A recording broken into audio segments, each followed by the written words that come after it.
So like the rest of the internet, I have been obsessed with Agatha all along, especially those costumes.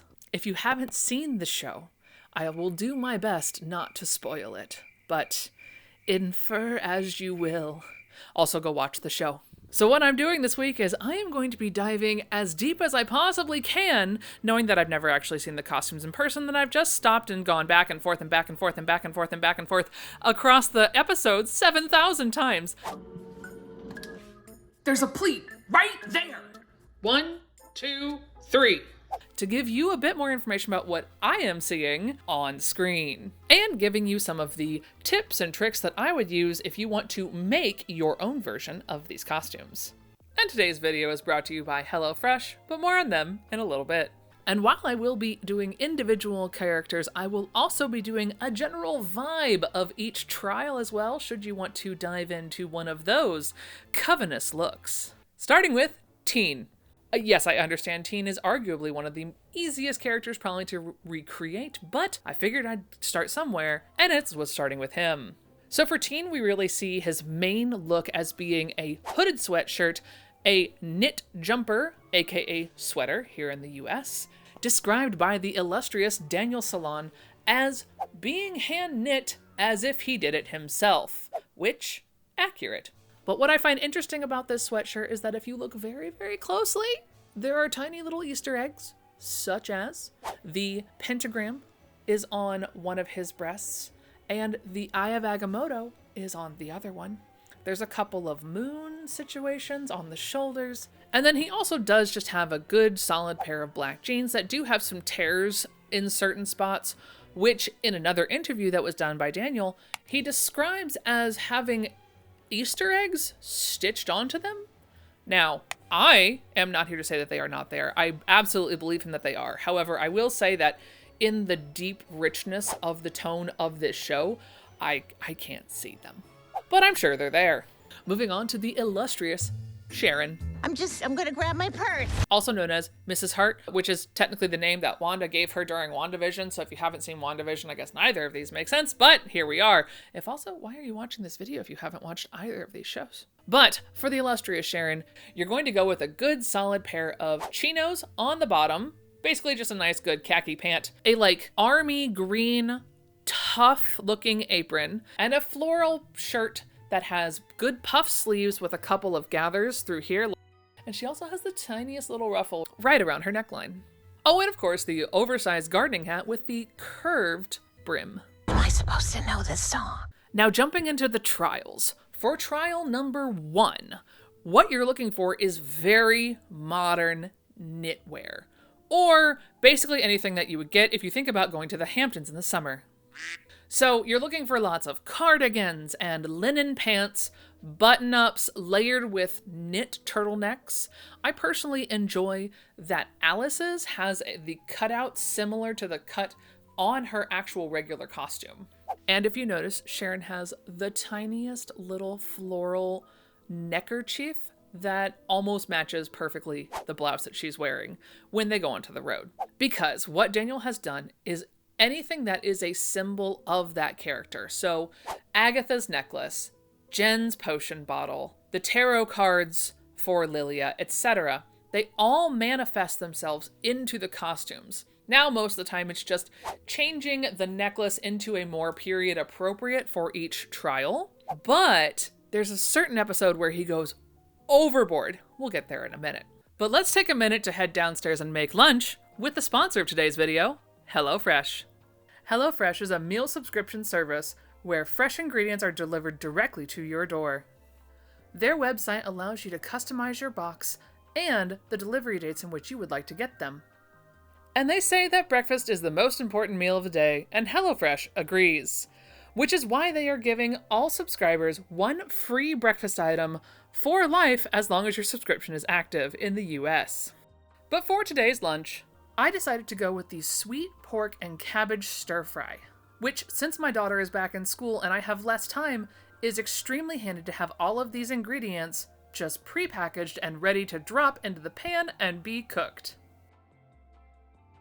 And HelloFresh is fully customizable to fit your nutritional goals.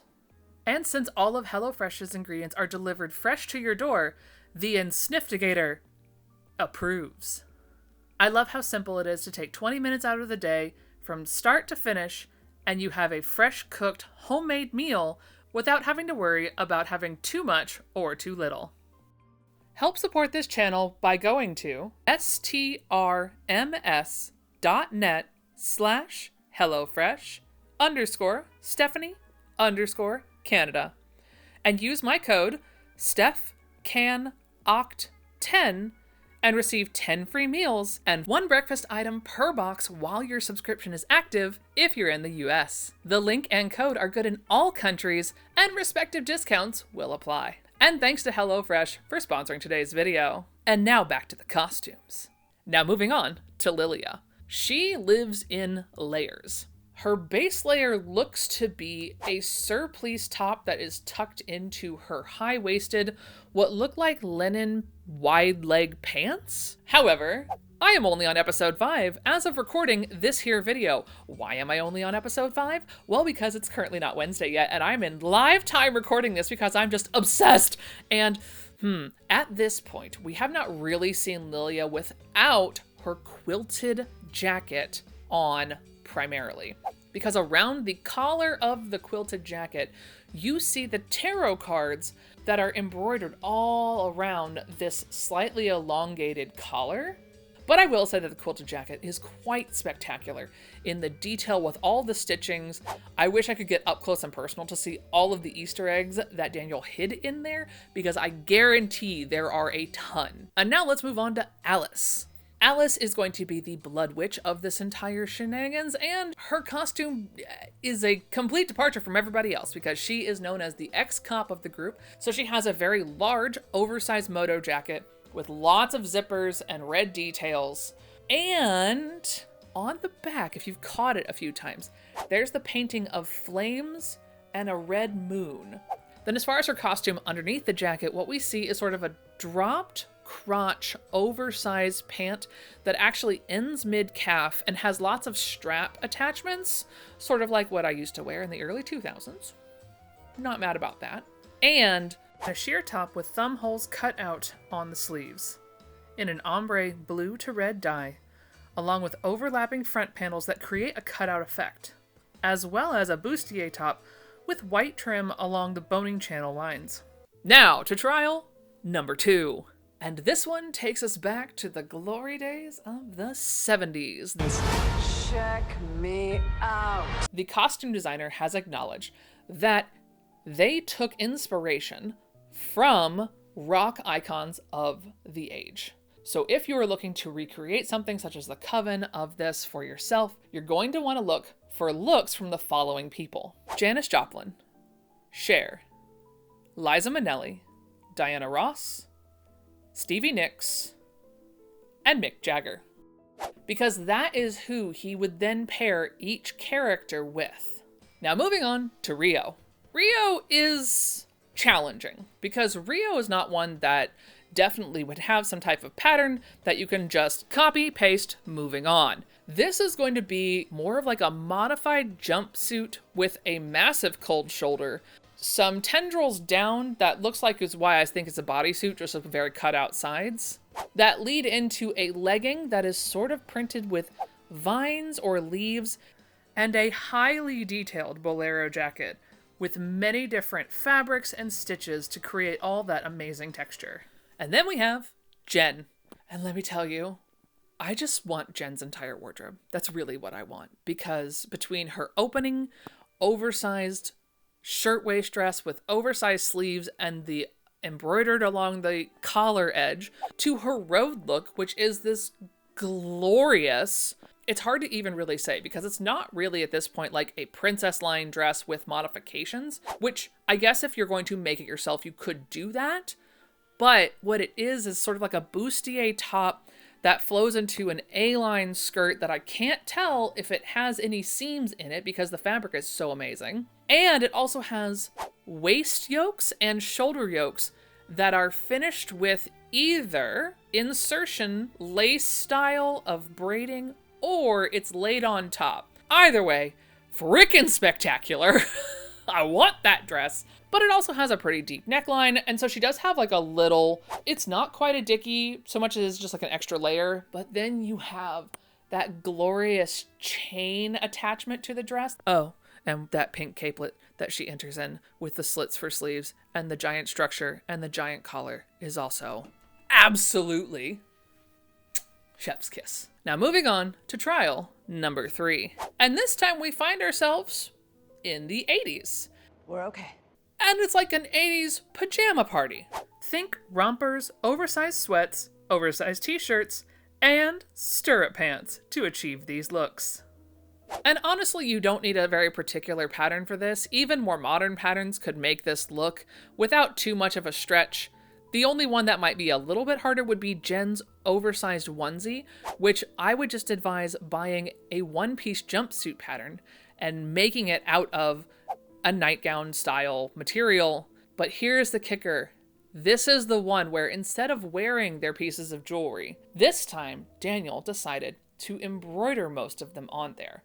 So Rio has got a leaf on her pocket, Jen has got her potion bottle on her pocket, and everyone has these details of their symbol somewhere on their costume that isn't the normal spot. I must say, I do love his attention to detail. And speaking of attention to detail, it's time for Agatha and that absolutely magnificent coat. Now, I sort of went off the rails on this one, and I have watched those daylight episodes more times than I care to tell you here on these internet streets, because I have a need to make this thing. And while I understand you can just buy the dupes off of Amazon for whatever, it's not right. Oh my God, what is that? Oh my God, what is that? And while I don't think that I am a professional costumer, that I could make this absolutely stitch for stitch, no, but I can get closer than that. So here's what I'm looking for. You want to start with a baseline of a princess seam coat. And honestly, I would say that starting with an 80s princess line coat or 40s, but those are going to be way more expensive. So if you stick with the 80s, they will be cheaper. It's questionably easier to find, but you need room for the oversized shoulder pads because Catherine is giving Catherine. If you know, you know. She has got shoulder pads for days, and I am here for it because on her it looks so freaking good. And then you want to make sure that the princess line is coming up right about here, mid-arm attachment, because that's where her seam goes as well.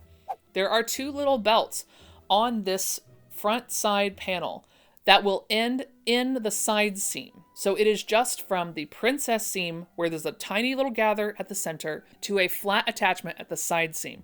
Then you go down to the skirt front, where she's got pockets. She's got pockets. Now they're in the side seam. And then you do have a slightly overlapped collar, so it's not the typical stitched at the center. And then for the back, here's where it gets dicey for 2 reasons. 1, it's very detailed. And 2, we don't get terribly many shots of it in the light, not soaking wet. What I can tell at this point, the collar is not a straight size all the way around. In the back, it looks like it widens to give her a faux popped collar look, but with the collar laying down all the way. Then you go to the center back, where there are 2 vents that are knife pleats about mid-shoulder. This allows for the extra movement because they're not going to be stitched down. They're just going to be stitched down at the top and the bottom, so you have movement through there. And then there is, some people are saying there isn't a waist seam. I do not believe that, at least on the hero costumes that I was looking at on screen. I can see the waist seam because it goes into a shaped hip yoke. It's sort of a Y-shaped yoke, and then it has flared skirt panels with 3 separate pleats. 1, 2, 3. And yes, I say 3 because I have seen 3 in a couple of those turns that she does. It's very clear. I mean, clear for the absolutely 0.5 seconds that you're getting it. There is one on the side. There is definitely one in the middle of the curve. And then there is one almost about a third of the way down, I want to say just below hip level, because they give such a good twirl. However, this is the part that I can't really help with, because we're only to episode 5 and I don't have good photos of the interior of this coat, because I also know from an interview that I read that Daniel said that he has put in Easter eggs printed on the inside of the lining that is purple. And if you can see one of the promo shots, you see her wrist one that is sort of like a printed gold.